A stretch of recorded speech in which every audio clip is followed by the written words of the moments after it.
Good evening, ladies and gentlemen. Welcome back to You Meet in a Tavern. This is the tavern. I have two guests with me here today for a lovely celebration. All right, who do we have? It's us. It's all My name is of Lee. us. My name is Lee, and I'm being Lee today. I'm Carl, and I'm being Carl. And I'm Matt. Yes, and this is episode 30 of You Meet in a Tavern, Dirty 30, and we have crossed the boundary of 100 subs. Good Horny lord. 100. Horny 100.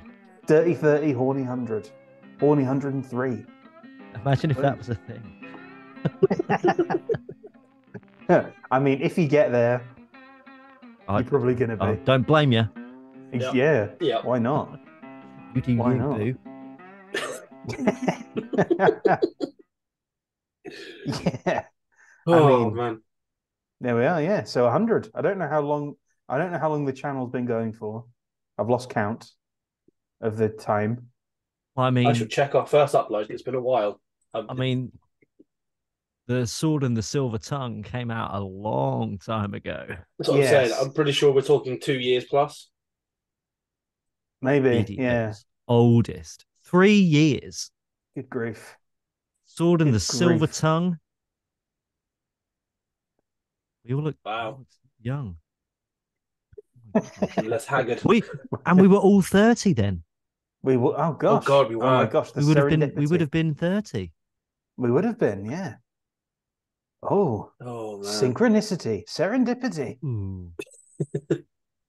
My fringe was probably not as on drugs as my fringe is right now. No, it wasn't. It still falls exactly the same way. Yeah, there's just Um, more of it, and it moves. yeah. when I move imagine my my head. beard length fluctuates wildly. You're in sort of Viking phase. Yeah. Okay. To be fair, that was full pandemic beard. I'm not going out of the house, therefore why should I shave growth mode? Yeah. May I share us 3 years ago, Matt? Yeah, go for it. Yeah, let's do that. I need to make sure that can happen, and hopefully it won't make my internet explode. If you suddenly disappear, you know what happens. Yeah. Right. Okay, everyone.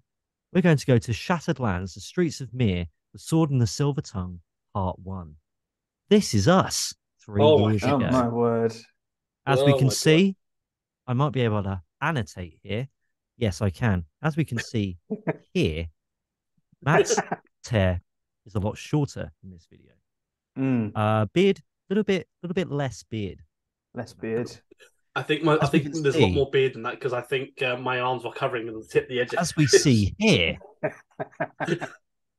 Carl has a Viking beard at this point. I was that close Yes. to being able to plait it. I'm not kidding. Also, I think like cracking game in the background, Soul Calibur 4. oh yeah, And Oh, I think yeah. that's Cloud. That's Cloud yes it is. there. It is. Excellent. Barrett is next to it, but you can't see it in the picture. Now let's look at this dashing gentleman over here. Now, my hair is basically still like this, but I haven't put any product in it today. So just looks a bit flat and boring. The goatee has now come back. I'm sporting an this is 4 weeks of growth. Oh, I my did word. November. Hang on, let's make you The men's bigger. mental health. So this is well, I think I need to get the camera close to my face.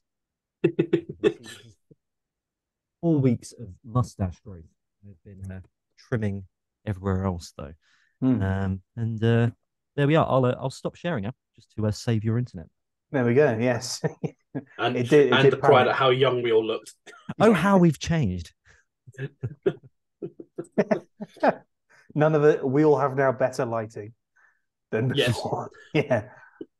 I've actually turned some of my lighting off just to make it a little bit more moody. Yeah.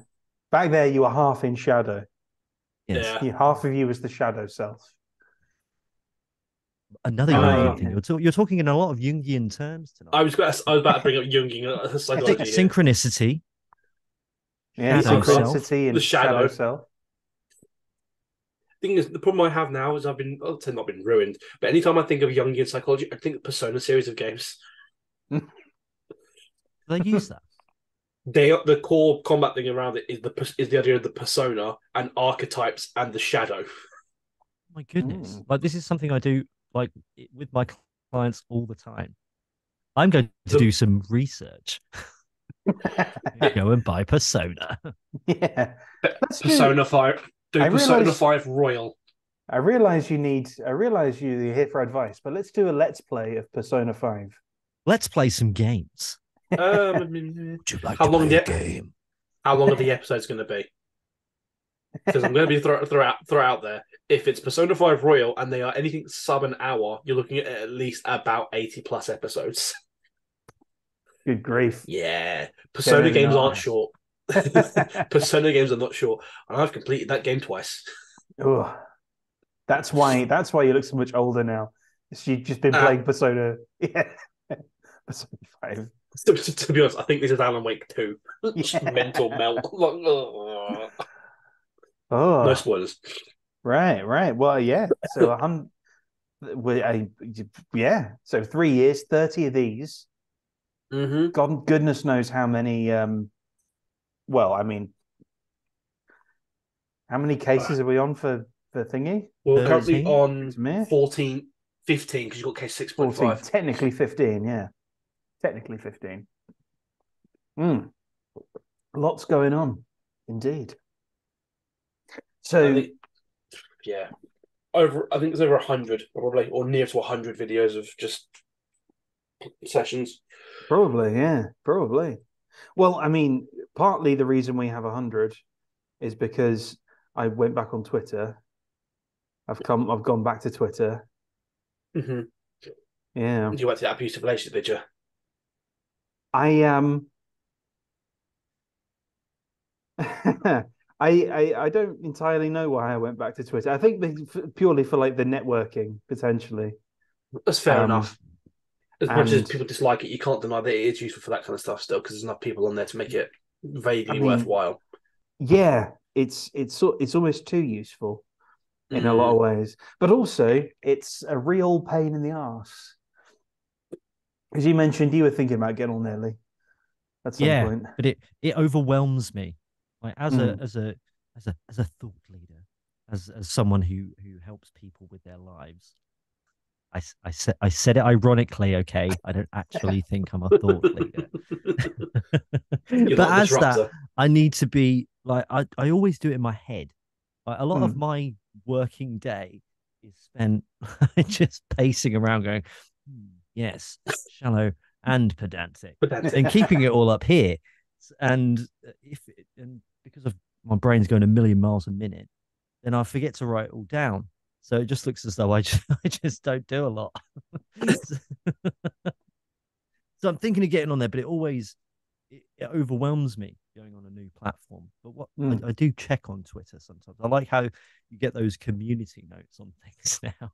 Yeah, where like a leader of a country, like a head of state, puts something out, and then there's just this box at the bottom which goes, "They're actually lying to you.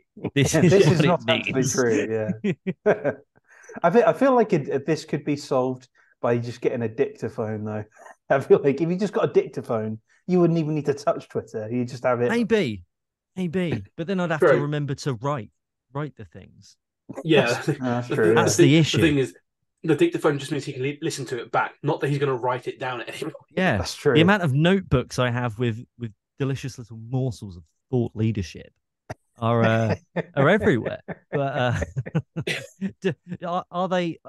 Are those pages ever looked at again? No. Nope. Yeah, I mean, well, this is what you need. Like, you need an AI. Then you need an AI to transcribe your stuff down. I like talking to AI. And this is another thing with Twitter. We've got Grok AI, haven't we? Yes. And if you've bought your blue badge, then you get first access to AI, which apparently is cuttingly witty. Yeah, I've seen some demos of Grok, and Grok certainly looks like it has more personality than ChatGPT. Yeah, but I'm not sure I want the personality decided by Elon Musk. Here's the thing. I don't think the personality. I don't think that is the personality that you're going to get. What you're actually going to get is the personality of Twitter as a whole, which is Elon Musk. Terrifies me. No. That is Elon Musk because it's a giant fucking troll. Well, like the collective personality of Twitter would be just the ego and armpit of humanity, from what I can Because tell. that's I like mean, its it- selling would point. it would consume itself because it would have to just the paradoxical nature of being all of Twitter with the extreme left and the extreme right. It can't coexist. The second it turned on, it would say something, cancel itself, and then shut down. Yes. Well, I mean, and then in a few years' time, it rebrands itself to not Gronk to something else, turns on again, and decides it still can't do this, and then just cancels itself and like fucks off again. Yeah. I mean, that's what I'm saying. I find that fascinating. I find it fascinating. Joking aside about the whole the personality is going to be Elon. I just find it very Elon. I'd be hypocritical of being a big comment about how we should be careful of AI and how it's dangerous for AI to be, we'll make sure we keep an eye on AI. And his whole thing is, by the way, I've removed some of the ethical restrictions on this AI. You're like, yeah. Where do I start? I feel like that's just to see what would happen. He's like, let's just see what happens. Fuck it. That seems to be a lot of what he does. He's like, I'm just going to do this and let's see what happens. Yeah, it is, but it's terrifying. Let's send a car to space. Let's see what happens. Oh, okay. He is, in my opinion, a toddler with a checkbook. I love it. I'm not going to lie. I can't stand. It's fair enough, personally. I can't stand the arsehole. I just can't. I love everything about it. It's just endlessly entertaining. But I think I take a different view on people like this to you, Carl. I think whenever someone is like that, I just do this. What are you doing next? Normally I would, but there are millions of people that think he's an expert in shit he knows fuck all about because of his bullshit. So that's my problem. Well, yeah. I mean, when people believe the myth that the reason Tesla exists is because he's a genius, maybe not so much. The reason Tesla exists is because two actual engineers developed Tesla, and he bought into it and then silently pushed them out when it was becoming successful. The reason SpaceX exists is again because that's the Bill Gates astrophysicist engineers actually made it work, and he just bought them out and gave himself the title of chief aeronautic engineer. He knows fuck all about any of this. Famously, it sounds like you're describing a billionaire. Pretty much, but he bought a thing and then went. See ya, you punks. Yeah, but here's the thing: get out of here, you brokies. Here's the thing, though. For some reason, people believe Elon when he says he's actually intelligent like this sort of stuff. I'm not saying he's not an intelligent person. I don't know if he is or isn't. He's certainly not a fucking engineer, and he's certainly not an astrophysicist. I mean, he's smart enough to make what he's made. Which is he's good at what he's intelligent when it comes to what he knows, which is business, and I will give him that. I'll give him he's an intelligent businessman. And I mean, I think there's something to be said about like being able to put your finger on the pulse in the way he puts his finger on the pulse. He seems to be very, very good at that, doesn't he?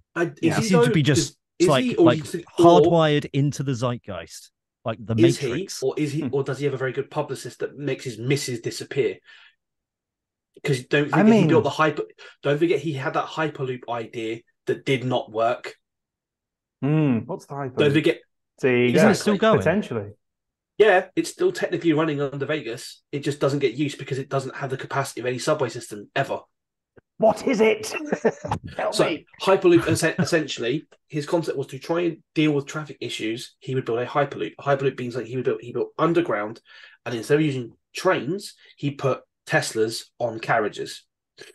He put a massive people gun in the ground and shot them from one point to the other. That is what the hyperloop is. Brilliant. It's like the bullets into a tin can, pressurizes the chamber, and goes bang. So like Futurama. Yes, like the cheese. Kind of. But you're in a nice little car. Yeah, you don't have to. And it's barely used because it doesn't have any level of capacity to actually deal with congestion issues. But did he actually build the thing? Is it actually a thing? Yeah, he actually built it. Didn't Oprah get in it? Didn't Oprah get a ride in it? Yeah, to promote it, and now nobody talks about it because it didn't work. I mean, let me rephrase that. It worked, but it doesn't solve the problem it was meant to solve because it was never going to have the capacity to solve that problem ever. Was it meant to do that, or is it like a prototype? Yes. No, he billed it as it will solve this issue. I know he's done the thing about like underground roads and things as well. This is I don't it. think he's Yeah. done something like that, but he's been talking about it. That was Yeah. the This is the boring. same That was the thing. boring Yeah. company. Oh, that's the same thing. Yeah. The people That's the stuff. same deal. Yeah. Yeah. Okay. I reckon. I think you the Hyperloop is like the next stage of that than what I'd heard about. I guess. Yeah, basically. Okay. But the problem is that, again, I'm not saying he's not intelligent in what he knows, because I don't know him to say otherwise. I'm not going to make claims like that. He has a great group of publicists around him who will fan the flames of his mythology, because it is mythology at this point. And he has a massive following who are rabid and will defend him for anything he does, no matter how fucking stupid it is. Well, I mean, Famously, he as a celebrity. approached the guy who created Dogecoin and was talking about doing some sort of he was doing some sort of integration with them to make Dogecoin possible to buy Tesla. The guy who created Dogecoin came out after this all didn't go anywhere, and he knows fuck all about programming, and he acts like he knows everything. Like he did not understand. He could not tell you the fundamentals of how cryptocurrency works. Well, he doesn't need to. He can just. But yeah, he's still he can got a pay crypto people in company. order to do that. No, I'm not saying he needs to, but he acts like he does. That's the issue I take here. That there are millions of people that listen to this dude because he acts like an expert when he knows nothing about what he's talking about. I mean, again, I don't know, man. If you get enjoyment from it, that I'm not going to take people away from that. It's just a personal thing. I can't stand the guy. It's possibly because of the background that I work in, where I deal with things that if you don't know what you're talking about, you should shut the fuck up. It's just bad ideas. I mean, I don't know. I mean, there's still something to be said for how successful he's been, and how plugged in he is to things, and how he's affecting stuff. I think buying Twitter was a massive L. Let's be honest. I reckon it remains to be seen. To be seen. It seems What's like a masterstroke. Achieving out of it? Doing what out of interest? What he has done so far is he has pretty much exposed a lot of the interference in Twitter interference in social media in general from the government, from the governments of the UK, from the governments of the US. He sort of tipped the balance back a bit. Whether he can make it sustainable in the long term, because there's a lot of things. Well, it's a matter of if he can kind of decentralize it a bit more, because it's at the moment it's dependent a lot on ad rev, and there's a lot of people that don't want him to be in charge of Twitter because he's removed a lot of these governmental controls. Some of them are still there's like laws and stuff that still influence things, like obscenity laws and that still influence these things. But by taking a lot of that stuff out, he's made it a bit of a nicer place to be. It's still a horrible place. It's still a horrible place to be. It's just a nicer smelling place to be. I mean, it was a nice pit. It's still a cesspit, but it's a slightly nicer cesspit than it was. I don't know about nicer. I think it's a cesspit with less oversight. Well, it's a cesspit. I'm not saying it's a bad thing. It's a cesspit with less draconian stuff to it. Draconian oversight, let's say. I don't know if I agree with all that entirely. There's still plenty of that on there. It's just maybe not as. He's definitely taken some of that out there. Having been on Twitter prior to him being on it, and after, it's way better now. I remember how you used to speak about it. You hated the place. It was. I mean, it was a disaster. Like, here's the thing, though. It still is kind of a disaster, to be fair. This is why I say. This is why I'm saying. If what he achieves is tanking the thing and it dies, that's still a success for humanity. Oh yeah, I'll give you. I will give you that. I think either way, either he makes it wildly successful and much better, or it dies, and either way, that's good. I agree. That's a win-win for everybody. I think if it dies, the best outcome is that it dies, personally. I don't think you're going to make it wildly successful. personally. I just think the removal of some of those draconian tracks you have in there is, I agree with you, a benefit, because it is too much oversight and that kind of from those bodies is not a good thing. Mm-hmm. But I think the problem is you're going to then get less big businesses want to touch it because they will feel more vulnerable.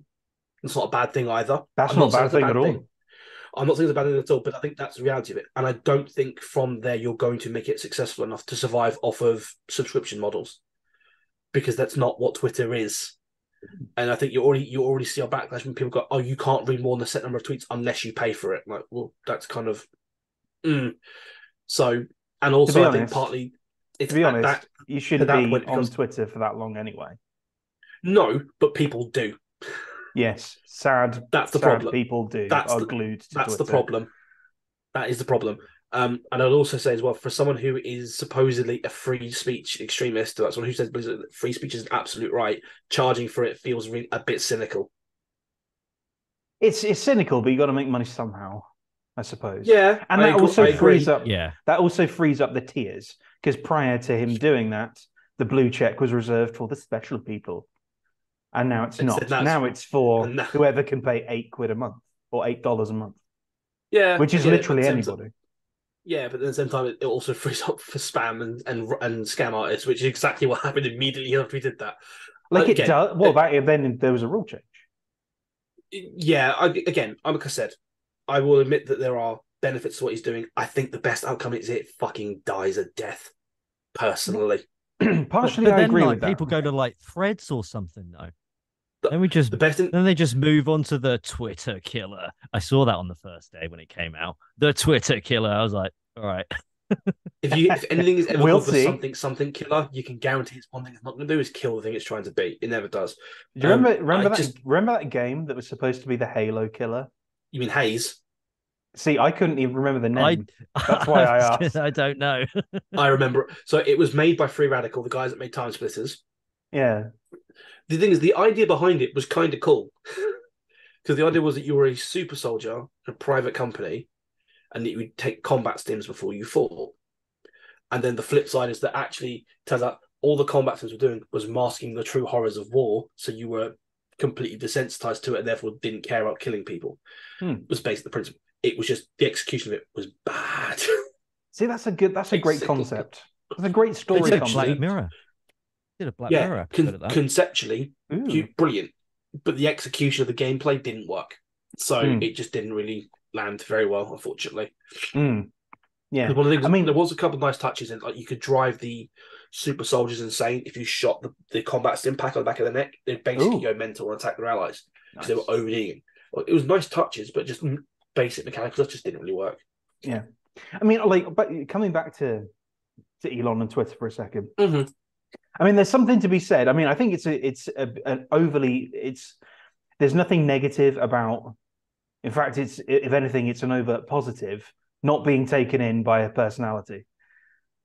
Like that's something that really would be a benefit for everybody to not be taken in by is just a personality, no matter who it is. Yeah. And the thing Don't about be doing those parasocial relationships, ladies. That's the thing I was going to say. I generally, as much as I dislike Elon, because I think the reason I dislike him so much is because of how it's not necessarily him I dislike. It's like I said, the mythology that people have put around him. I think that's my problem personally with that. It's how vocal the Musk bros, whatever you want to call them, are about defending him. I think I get annoyed by more than anything else. Like, you don't know this dude really. You're defending a bloke on the internet because you like him. Grow the fuck up. It's team sport. It's team sport shit, isn't it? It's the parasocial relationship BS that I can't stand, I guess, more than anything else. And I guess that's kind of why I want him to take an L on things like Twitter, because then it might break that mystique a little bit and people might snap out of that mindscape a little bit. This dude isn't perfect. Those people will find someone else, though. No, I know they will. Or it just won't work. I'm well aware of that. Yeah. Or they'll double down. Yeah. They'll double down. Or it's the same with they'll find someone else. Oh, no. It's the same with Taylor Swift and Swifties. Oh, yeah. I have the same issue.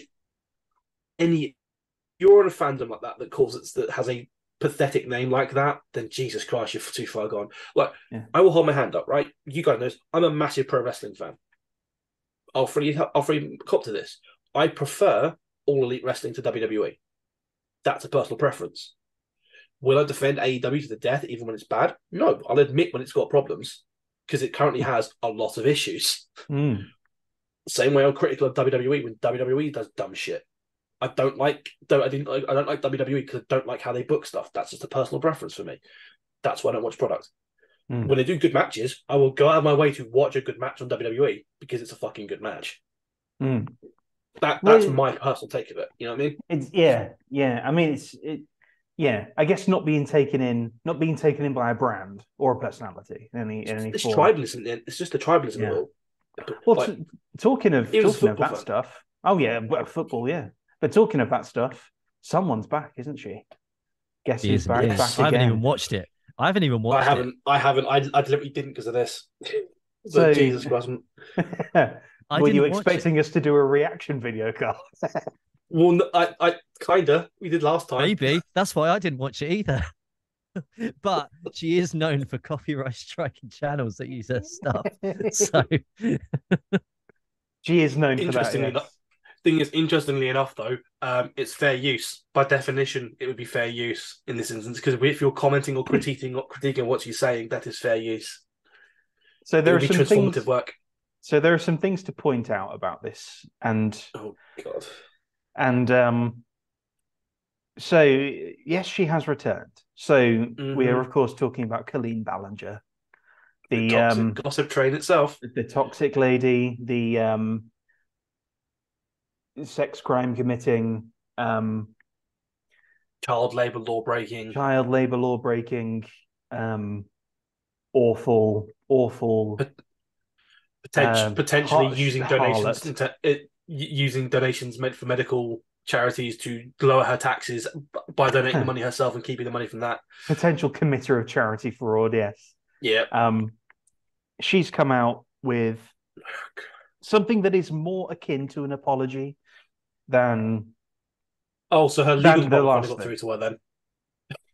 She finally spoke to a lawyer then. Well, so here's the thing.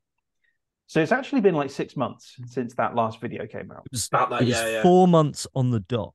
Four on the dot. Oh, is it 4 months? Oh, okay. The dot. So we planned this. It's 4 months, yes. It's within a certain window on YouTube where you get ad revenue. If your channel is inactive for a certain amount of time, 6 months, they automatically demonetize your channel. Yeah. And we're in the period of time when Christmas ads start coming out, and this is when YouTubers rake it in. So she's basically just gone, I need to do something to keep this channel up. I'll just put this out. Now, it's not really an apology video, though. It's a vlog. So it's a standard YouTube apology video. So why I've been gone and what I'm doing now. It's not even, right, so it's literally a vlog, and the first, 2 minutes of it are, oh, sorry, I guess. That's it. Oh, wow. Yeah. So it's even that low effort. Right, okay. Yeah. It's not even, to be honest, it's not even worth reacting to. Because it doesn't sound like it. There's nothing. It's not an apology. There's nothing even vaguely There's nothing interesting. There's no substance there. It's just obviously obvious nonsense. It's the first one uploaded since what's happened. I best address it somehow. I'll address it in the quickest possible way with I'm sorry, moving very swiftly on. Well, she apologizes. She apologized not for what happened, but she apologized for making the song. That's the apology. She's like, "Oh, sorry, I made this song. I just let my emotions overwhelm me, and I made this song, and it was a bad move. I shouldn't have done that." And I'm like, Here's my question: did the words "continuous lapse of judgment" ever pop up? I don't think so. I don't think that one came up. Okay, so she didn't use ChatGPT then. Okay, cool. No. So for context, if you're not aware of that, that's because of Sniper Wolf doxing somebody. Oh yes. That was good fun as well, wasn't it? Yeah. She went to his house. Someone. She pulled up. Yeah. And for someone who was a felon, that's but no, never convicted. Let's just put she that out there now. Got the headshots, didn't she? She never got convicted. She was only ever arrested. She was never an alleged felon. Yeah, alleged armed robber and alleged batterer. I think the other one was assault, maybe. Yeah, Good grief. yeah. Alleged. Who is also currently going through a very bitter divorce and a very bitter separation with her husband, who is pointing out that everything on YouTube is a fucking fake. I mean, Yeah. like all she does is like Oh, she doesn't even all react to she content. yeah, Watch like things. if I'm No, watching she doesn't. like if I'm If you what? reacting to Lee, I'm just Mm. like this. Okay. Hi everyone, my name's Lee and I'm doing a YouTube Oh my channel god, today his name is Lee. So and we're Like going to talk that's about a cosmic horror in Kyrgyzstan today and Cosmic Horror is real here's a scary, guys. I'm scared. no. that's Best bit perfect. is people that there. So I was watching some stuff on this recently because I was curious what was going on, and on one of Jack's films streams, a couple of people. If you look at her glasses, you can see she's reacting to a white screen. She's reading a script. She's not even reacting to videos. She's reading a fucking script. But which backs up, which has been backed up by the lawsuit. Where it gets better. So her ex-husband is suing her because she's trying to lock him out of the YouTube business despite being 50-50 partners.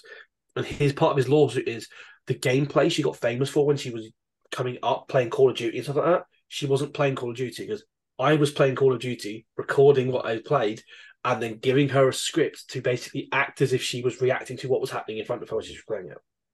So she never played anything. That's even lower. Like, if she, are you saying she's doing that for what she's doing now? That's that people. Some people are alleging that she's not even watching the TikToks and videos she's reacting to. She has someone else watch them, tell her what happens, and gives them a fucking script to read. That's actually more effort than just watching the thing reacting and repeating what they're saying in the video, which is what she does. It gets better. Because of what he was doing with her, he also proved that Jason Derulo was doing the same thing because he was watching multiple clips of Jason Derulo reacting. I'm like, that's literally the same reaction used in these 9 videos. I'm gobsmacked. How do you Social media is wild. How can you be so bad?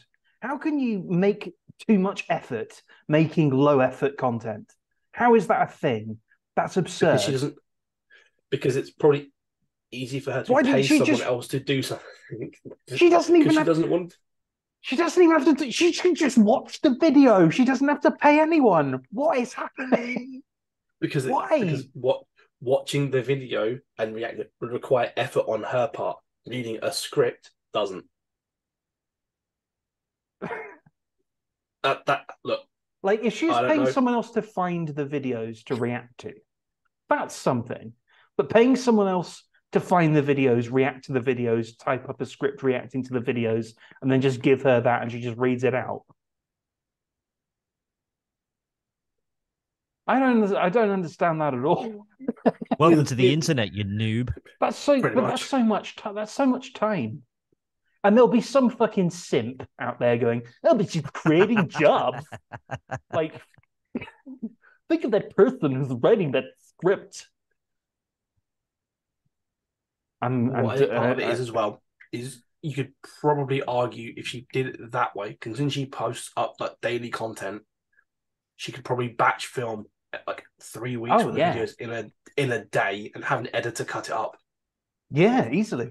So she that's editing her own shit. Oh, fuck no. No YouTuber of that size edits their own shit. So that's probably what it is. It's probably it's more effort in one area to make basically she has more free time. More free time to drive to people's houses. And yeah. Pull up, son. And threaten them. That's so stupid. That's so stupid. As if you're in the fucking mafia. Hey, I saw the videos you've been making about me. I don't like them. You're calling me out for my laziness. I don't know what that's not a mafia person. That's that simp again. Yeah. Yeah. Oy vey. It's just completely unapologetic, isn't it? Mm-hmm. It's fucking it's bonkers. I mean, well, for when we reach 1 million, I'll take applications now for script writers for our taverns and things. Applications all at the same time. Yeah, We should yeah. have three of us record it separately, reading the script, reacting to Get each other, three and have scripts. and have someone meld them all together to make it look cohesive. There you go. Yeah, yeah. Batch record like 6 months worth of them in a day. Yeah. That sounds ludicrously difficult to do, doesn't it? Yeah. Could you imagine? Well, we won't be doing Lee it. It'll just be laughs. someone else. We Lee won't be doing laughs it, at Matt's joke. On Lee's Matt screen, looks insert a shocked. funny joke.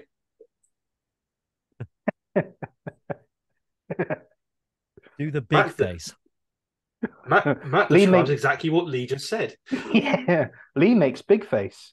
Carl Carl points out how much it looks like he's about to perform fellatio on a robot. Line. Line. We'll actually employ someone to read the script out in the room for us so we can just repeat what we're being told as well, by the way. Just Well, to really create jobs. With ChatGPT or Grok, we don't even need to hire anybody. We can just Exactly. make the script for A Tavern with Matt, Lee, and Carl. There we go. And then it'll type out this conversation Yeah, that we're having right now. Exactly. Okay. Then they call out ChatGPT for writing the script, as ChatGPT writes the script, calling it itself out. And then it creates an endless feedback loop within ChatGPT. Yep. And then ChatGPT explodes. Yep. And all the machines stop working. So. Oh boy. Yeah. That's something that is that's something that's popping off on Twitter. That's been popping off on Twitter for a while. What's that? Right? Before I even got there. So people who I've had on this show are popping off at a guy called Shadiversity. Yes. About AI art. Yeah. That was a surprisingly controversial take. Now, what is your opinion on AI art? Is it art, first of all? I don't think it is, personally. Given how these systems work, I don't think you can say that it's art because there's no artistic intent behind what it's doing. It's just putting colors and things together. And in the worst case, it's skimming images from the internet and replicating to create something else. That's my opinion. I don't think it's art. Okay. Lee. I will come in with a different take on this. So there is no further away from his mic. He can sense. There's no artistic intent by the machine. The machine is a tool, though. Mm. The machine is a tool. It's good. I was almost going to do another reaction there. I was going to put my hand up. I've been able to make a reaction happen, everyone. So I'm going to do it like this, and hopefully you'll see the reaction got. There we are. There it is. Right. The Midjourney or DALL-E or whatever you're using, that is a tool at the end of the day. So you can go in and go, I would like to have a picture of a cat eating a bowl of mushrooms. And it will skim. It will skim around and find things if someone's done that or if it can't find that. And then it's going to, obviously, probably not many pictures out there of a cat eating a bowl of mushrooms. It does all that. But then someone who is more skilled in the tool can put in all these different things and make things look fucking real and stuff like that. I got big into Midjourney last year. Last year, I was a pro member and I was using that every night, trying to make new kind of things and everything like that. And you can remix them and things like that. The artistic intent comes behind the person who's looking at it, I think. The skimming thing, I think, yeah, that's tough. But you can remix these things. You can keep going with them, you know? Like you can take two pictures and put them together. And I think the base level of the tool is, and if you're using it at that, then no, it can't be art. But the more skilled we get with these things, the understanding of how to use those tools, I think it definitely can be a form of art. Is that my counter to that? Oh, go ahead, Carl. Yeah, sorry, Matt. My counter to that would be is that you keep referring to it as a tool. Mm-hmm. It's not a paintbrush because you keep saying that, oh, you have to tell prompt to do what it's doing, but you don't control what those prompts ever. you don't direct where the tool strokes the next part of the image. You're remixing it, but you are not actually doing anything. You are effectively a way I would describe that is you are. If I was paying an artist to paint me a picture, then it's not my art. Right. That's my opinion of it. Because you are not physically controlling what you are doing, because there are plenty of digital artists out here who do make amazing things on a machine, on a computer, and that's not true to traditional art in some senses. And there are people who are anti-digital art because they think it's too easy. I would disagree, but you still have to I physically would put disagree with that. stylus to screen and understand what you are doing to get the colors that you are doing and these sorts of things. Why You does are. art require a physical movement from myself to do that? I'm not saying it doesn't, and this is my opinion. The reason I don't think is I think at the point you're talking about with what you're doing with Midjourney or whatever, you're a programmer. You're not an artist because you Nah, are. nah, you've lost me there, Carl. Interesting. Just anyone can be an artist. I think there is a difference between artists and people who paint. You don't actually need to be a painter for any of this. Okay, there Not. could be an artistic programmer who puts something beautiful together, Mhm. absolutely an exquisite piece of programming, and there will be a programmer. Hmm.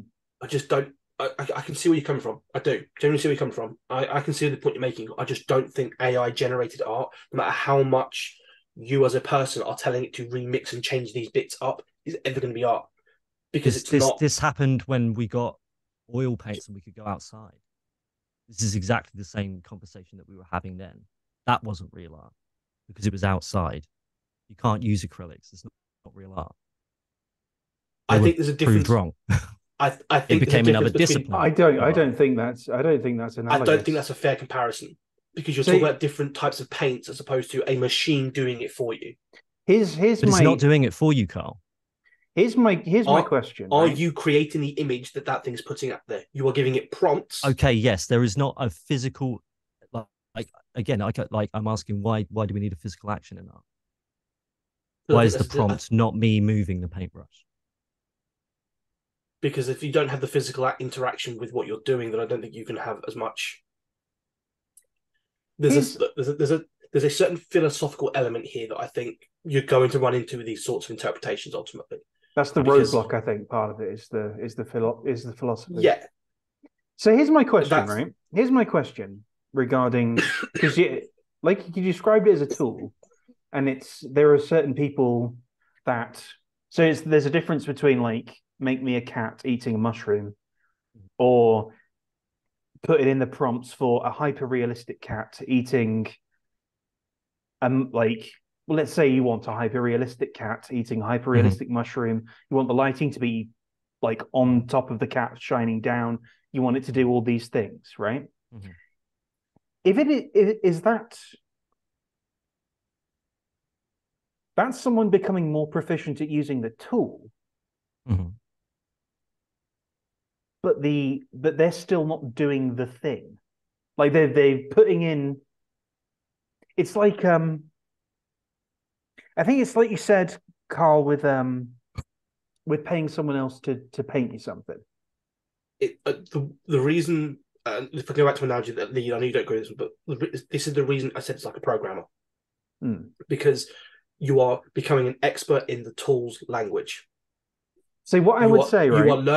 learning the explicit prompts and string of prompts to put in to get the best out of that Hmm. tool. But you What are not. You know what I mean? That's where I'm coming from on that one. See what I would say. I think I might disagree with both of you in certain ways. I don't Okay. think that I think if you're proficient with the tool and you're putting in the prompts, that's you effectively describing what it is you want painted or created, whatever, but it's not you doing it. So you are not the artist. It is the AI that is the artist. You're not doing it. That's not you, it's the AI doing it to your parameters. And you could do that for a human. You could ask, like I've paid people to do book covers and I've given them certain parameters and I've asked them to tighten up certain things. And they've come back with something more refined that I've been more happy with, and then it's gone on a cover. you see where I'm getting? Where I'm I getting can at? see that. What I'm getting at? I do, and then I go to like something like the visual arts and things like that, where you've got lots of people doing different things. There's not going to be. There's very few solo filmmakers out there doing it. That's true, but that's in and of itself a more collaborative thing where every little person is very compartmentalized, where every person has a little bit to do, coalesces into the final product. Into someone's vision, normally the director, right? Yeah, but the director wouldn't be the yes. person who then claimed to have shot the movie. They would No. acknowledge that they were cameramen. I'm going to ask: are they artists? Or director. Directors. See, again, yes. this is where I think the philosophical issue comes into it, because I don't think I would say yes, a director is, but I don't think someone who inputs prompts into a AI can describe themselves as an artist. Well, staying on the film point, I think a director is an artist, but also a cameraman is an artist, and a cinematographer is an artist, and the actors are obviously artists, the set designers are artists, the costume designers, the makeup people, like everyone involved in that creative process is an artist, including the director. And at that point, you have this. I mean, you can say that the director maybe is sort of the manager almost of this enterprise, this creative enterprise. And the director is an artist. Right? Yeah. Yes. I see where you're coming from, and I see the argument you're trying to make, that because a person who directs a movie can be an artist. I am making this. No, you're sorry. I do apologize. You are making the point you are making. Sorry, I do apologize. You're right. The point that you are making is that a director is classified as an artist, but doesn't necessarily do all of the jobs. That's fair enough. I agree with you on that. The difference I have is that, well, yes, he is giving prompts to things to do that. He has to have an artistic vision. Giving a machine a prompt is not the same as giving a person a prompt, being given a piece of their art, and then just working with multiple other things yourself to do it. But they have an artistic vision inputting in the prompt, Carl. So we're in the same space again. No, they're not, because they have to physically interact that themselves to make it to what they want it to make. Typing prompts doesn't. You could spend infinite amount of time typing a prompt into an AI and never get what you artistically want to happen, because the machine can't do it. And you can't. I don't think that's the case, because people are doing that, Carl. Maybe it will never be perfect. Normal art, people won't think are perfect. Like the great artists, they never thought that was perfect either. There are plenty of painters out there, for example, who will paint a very specific painting and release that very specific painting, and won't release it if it's not that. Whether it's good or not is different. You cannot make that decision in the same way that you can if you are actually doing it yourself. Why not? Because you can't directly refine. You have an artistic vision. If that is what you create, you have succeeded in doing that. But you are relying on something else's interpretation of that to make a refinement. You cannot make that refinement yourself, because no matter how precise a prompt you have to. Let me finish. No matter how precise a prompt you are relying on an AI to interpret it the way you want them to interpret it. That isn't a guarantee. Okay, so this is just an issue in fluency of the tool, then, or no? Because the tool, because if we get 20 years down the road and this becomes more intricate and we have a better understanding of this tool and this space, at some point, will this always stay as not art? I don't think it will, personally. See, what I mean, next year it'll be. I mean, think of how far it's come. I think beginning to mid. I think the person is now. The issue I take is referring to the AI as a tool, because while technically yes, it's a tool, it's not. It is a graphic. It is a GUI. It is an interface. You aren't picking anything up and using it to create art. You are telling something else. You don't need a physical interaction to make art, Carl.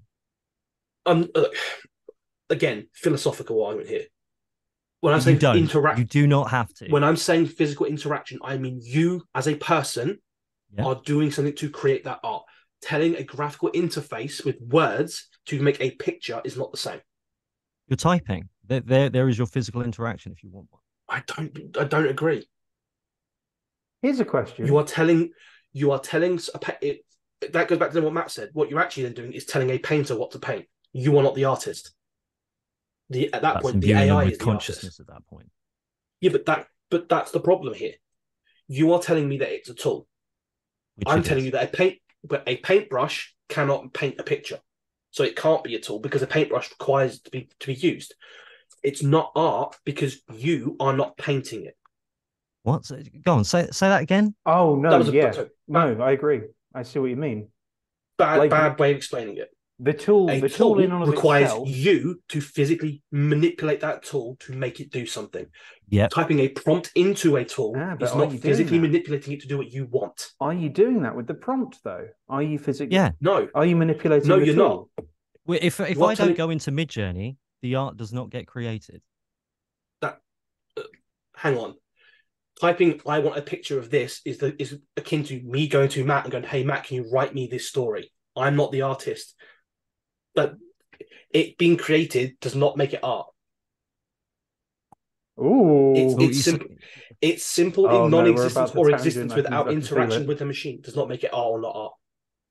I feel a tangent coming on.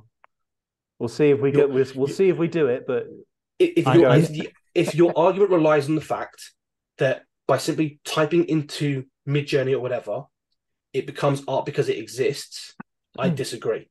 Well, I'm not saying it becomes art just simply because it exists. I'm taking you saying you have to pick up a paintbrush to make the art. I have to put in a prompt to make the art. If I do not put it in, regardless of if it is art or not, aesthetic or not, the creation of this thing relies on me typing.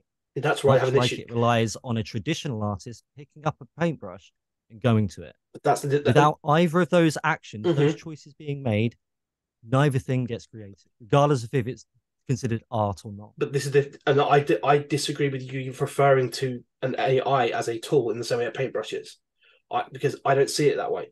The AI is not a paintbrush. The AI is a painter. So you're telling another painter to pick up a brush and paint something does not make you an artist. Interesting.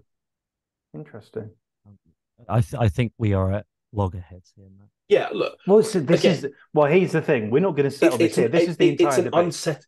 It's an unsettlable argument because without getting into the philosophy, there are metaphysical questions around at what point does something become something else. Again, argument of consciousness, for example, like you said there, Lee. Yep.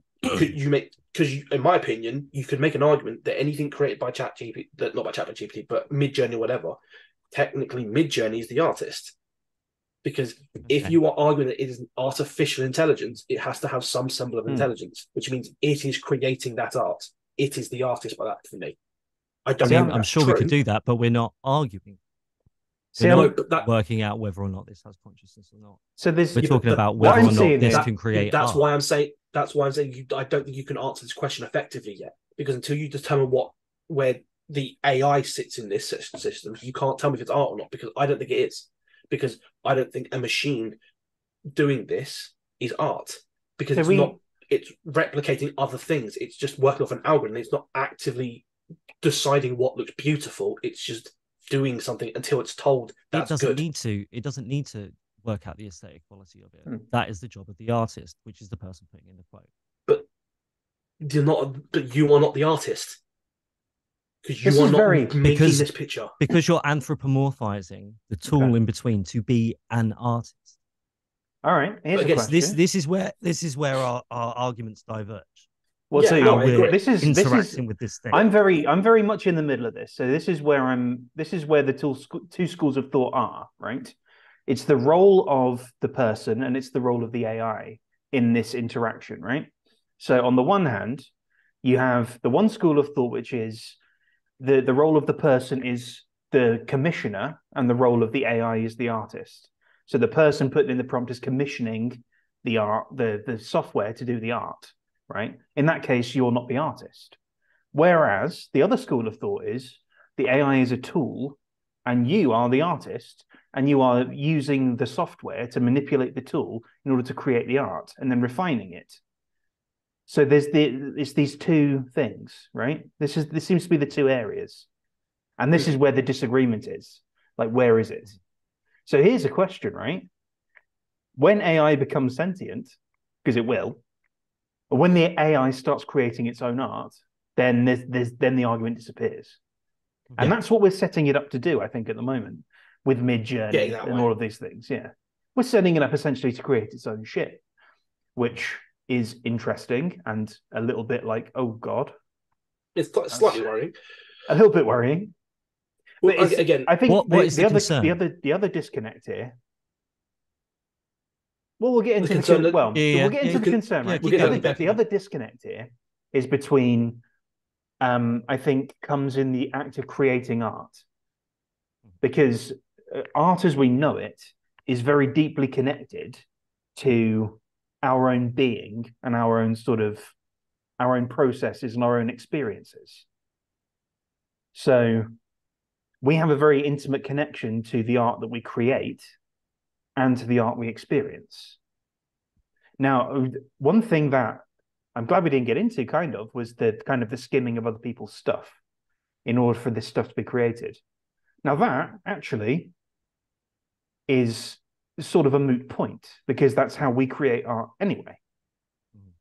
So on a subconscious level. Yeah. Right, yeah. Honestly, we look at the world, we look at stuff, we read books, we watch movies, we play a game, we'll look at a painting, and it will trigger something up here, it'll make something synapse fire, and then we'll create something.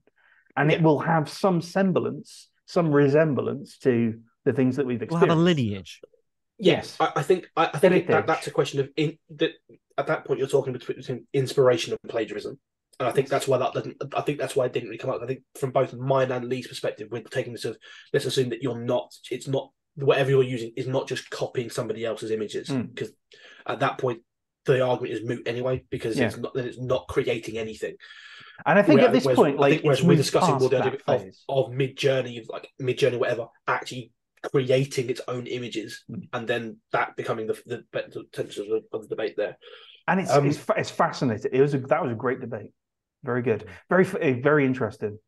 You got me back into the school of aesthetics there. I got a hard on for it. Nice.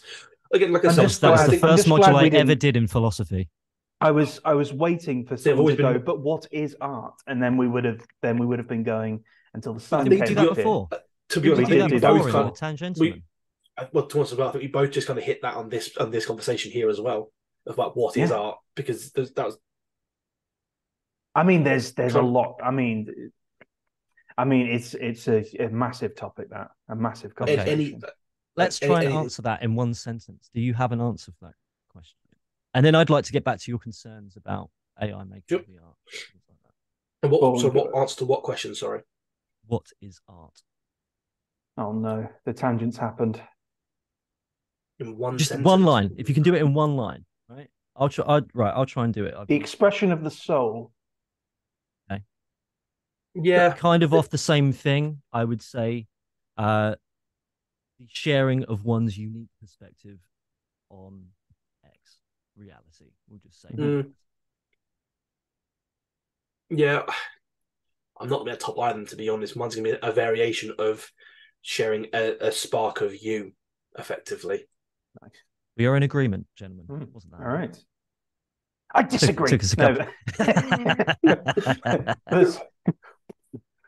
So the concerns. Mm-hmm. Now, there's a concern in the sense of I see the concern is, I think, it's the concern of the birth of a new life form. I think that's my concern. Because it's like, oh gosh, what are the ramifications going to be of this creation? Because we're approaching singularity at light speed, right? We're approaching the point where, like, AI can. It is thrilling. It's thrilling, yeah. I mean, it's thrilling and like terrifying as well. Yeah, existentially terrifying, kind of, because it's like AI at the moment can program itself and update its own program. Now, when we're at the point where it can do that, where it can create its own art based off its own expression, if suddenly, like, a Twitter account was created out of nowhere, and these images started coming up, and they were all AI created, AI creating itself, right? That would just be like, puh. And then it creates its own, like, novels and things. It would be I don't even know what that would be. And I think it's the unknown. I think that's where the concern is. What on earth is it going, and what on earth is it going to see when it looks at humanity?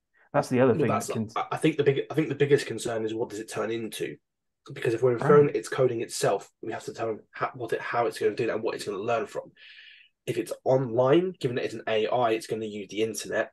I would assume is a fair cop because it's what's immediately accessible to it. Well, I mean, if it can terrified. update its own programming, it doesn't even need to do what we tell it. That's what I'm It saying. will evolve beyond that fairly quickly. Which is the concern. Yeah. I'm not going to say it's Skynet because that's a bit drastic. Because you don't know how it will behave. And when you have something that is that level of consciousness that has the ability to compute things at millisecond levels of speed, and then can update itself constantly, that's concerning. So, interesting thought experiment. Have you guys ever heard of an info hazard before? It kind of touches on this, actually, this idea. So an info hazard is the idea that simply having the knowledge of something is hazardous to your health. Oh, okay. So, just before we go into this, do either of you have any epistemic dread right now? And are you okay with me sharing an info hazard with you that theoretically could destroy your life if it ever came true? I'm a full absurdist, so let's rock and roll.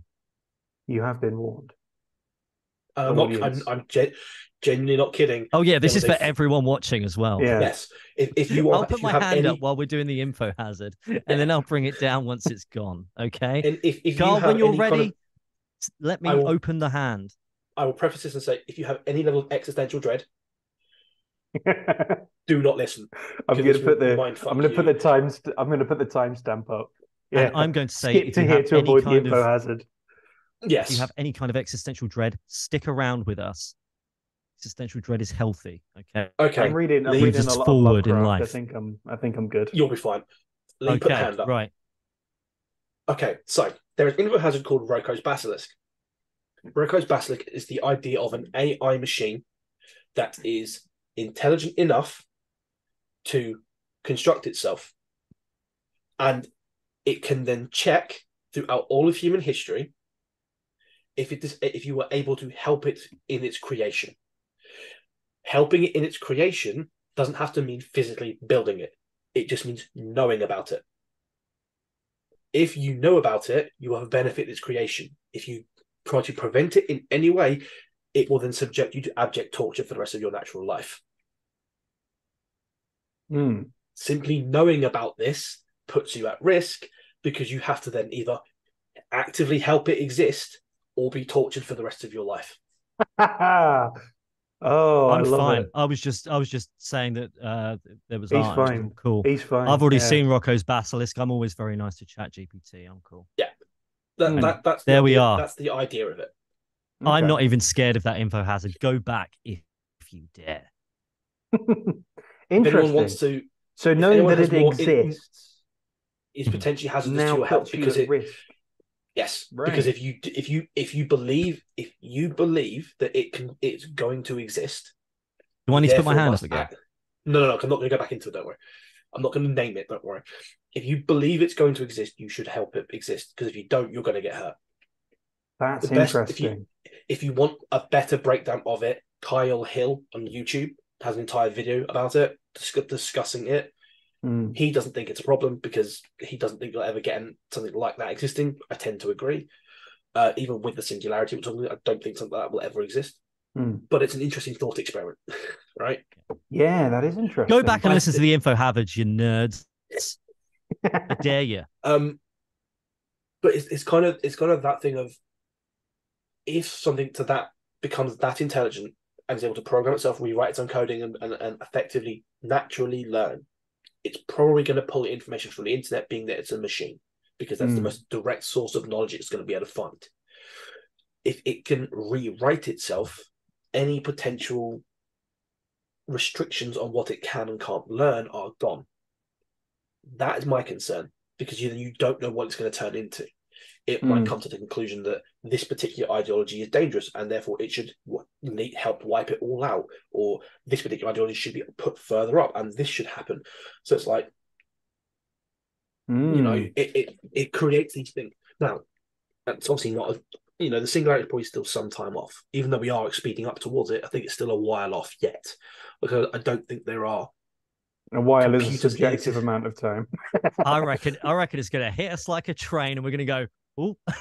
The amount of that's what's going to happen. We're just going to go, oh. We're in it happened. It happened slowly, then quickly. Maybe it's already happened. Going bankrupt. Maybe it's already happened, and this thrilling, exciting, awestruck thing is what it is. I think the amount of computational requirement for something like that to exist in that form, we don't have them. There's not enough stuff currently built to do that. You don't have the computational availability for something like that to exist. Personally, at the minute, which is why I say it's sometime in the future. I don't know when that will be. In a while, yeah. Well, people are already researching quantum computing, for example. Right. If they understand that, then you didn't IBM make towards it. I think they might have done. I think IBM made one, an experimental one at least. I don't think it's perfected yet, but I think they have. Well, yeah. Well, it's not going to be encouraged, but I'm sure they've done. Yeah, access to the largest quantum computing fleet in the world. Yeah. Ooh. Yeah. So we've done it. Some very smart people. It was a summer, we just did that. Took 6 weeks. Just casually just dropped a quantum computer in the world. If they were doing curries, see. As dumb as it sounds, I do think you're going to hit a point where you're going to need to come to some sort of, and this is where you're going to run into problems again. A all-encompassing human consensus of what we should and shouldn't allow AI to do. Oh, you want an overwhelming public consensus, all right? Oh no, I'm not saying. Thanks, Carl. I'm not saying I want. I'm saying it's going to need to happen at some point, because if you have unregulated true AI, then we're fucked. Quite frankly, and we know the only way to do that. Aliens. Well, how do you treat something like that? That's the thing. How do you treat? You would have to treat it like you would treat another person, just someone who is infinitely intelligent. And how do you do that? Or would it be a self-propagating virus?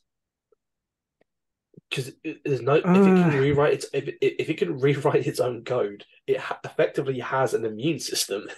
Right. So anything you try to inject into it to kill it might not work. Well, we just got to not try and kill it. Yeah. Why are we not killing it? Why are we killing it? No, I'm not saying we are. I'm saying if someone tried to, which would be a bad thing potentially. I mean, if we're dealing with something infinitely smarter than us, how do we deal with that? We get rid of a lot of that ego around being really fucking smart. That's what we do, and that's where the even bigger problem comes in from the the ego death of overwhelming humanity. the overwhelming public consensus. That's stage one. Then it's the entire ego death of humanity. Stage two. Oh, I mean, I think that Age of Aquarius, boys. Well, this is where bringing this neatly back to Elon Musk. The idea he has of actually coexisting with it is probably the best way forward.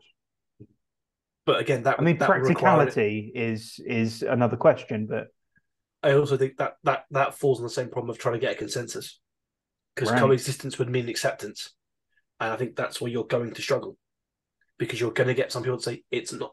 Bear in mind, we can't agree if a human fetus is alive or not. That's a human. Yes, you know what I mean. That's genetically alive. That's the genetic thing that will become human, or however you want to view it. I'm not going down that road right now. If we can't agree on that shit, well, that's the thing. I think I've said this before. That's going to be the death of humanity. That argument is the death of humanity.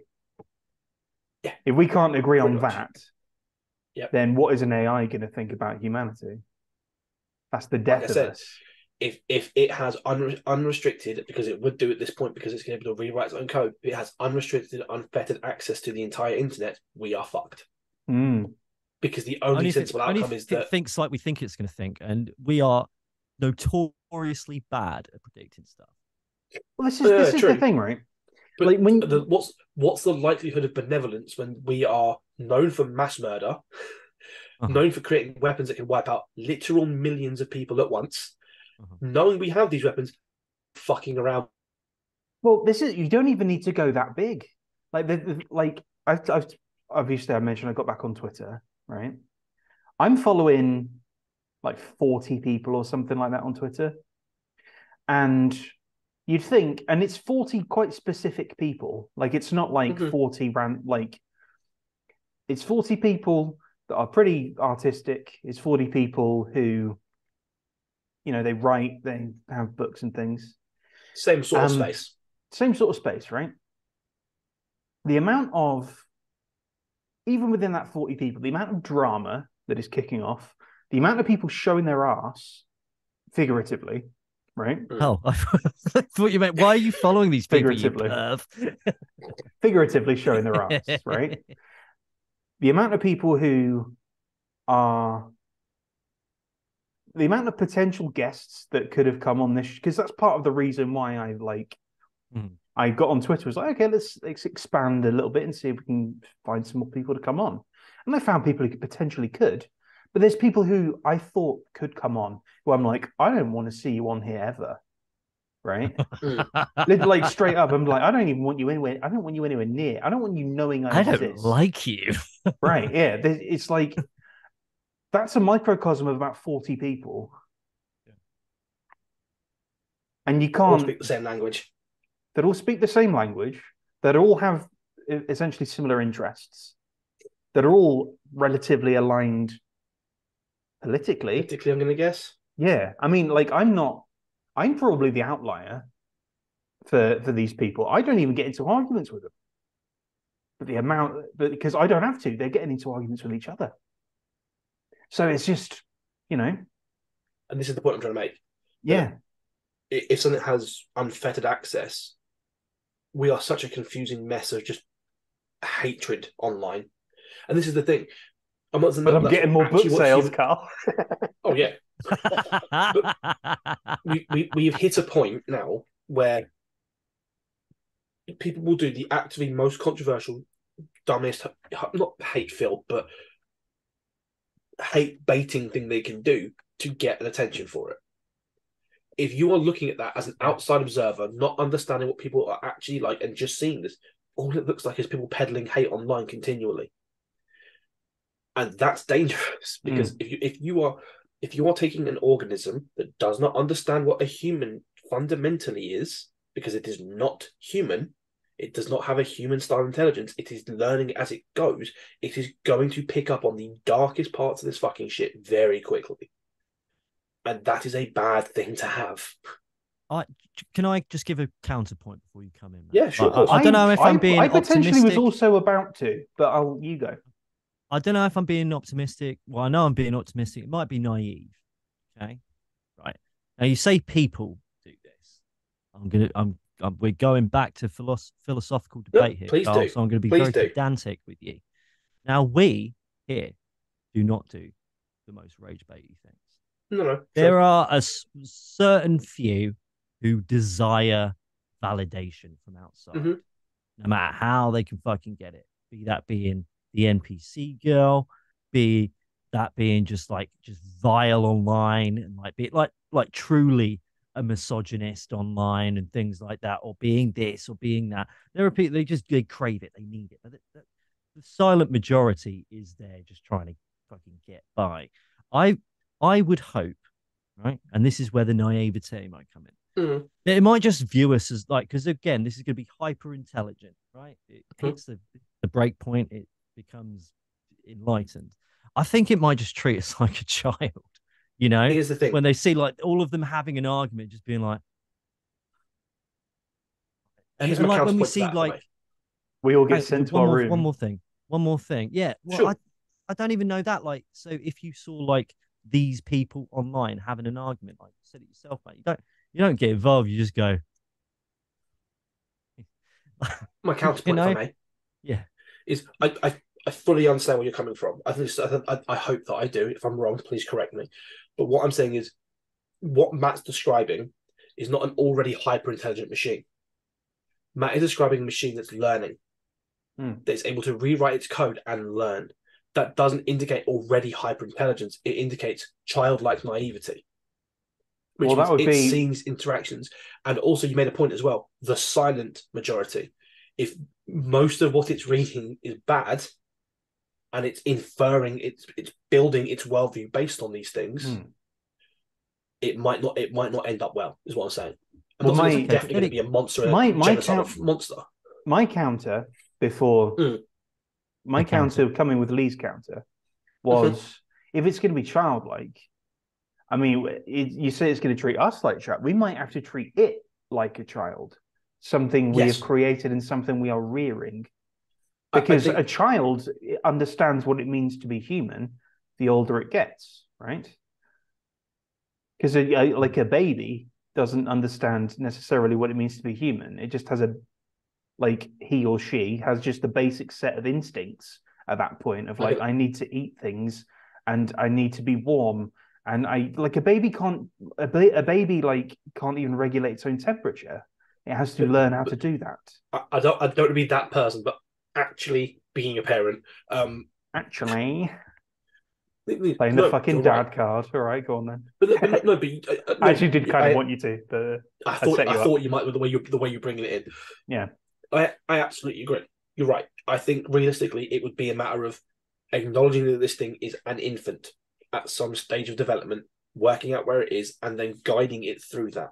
I think the issue you're going to come up to is that idea of understanding what it is to be human. I don't know if a machine can ever fundamentally do that because it is not human. It does not interact with the world in the same way that we do. It doesn't feel pain. It doesn't necessarily feel fear, excitement.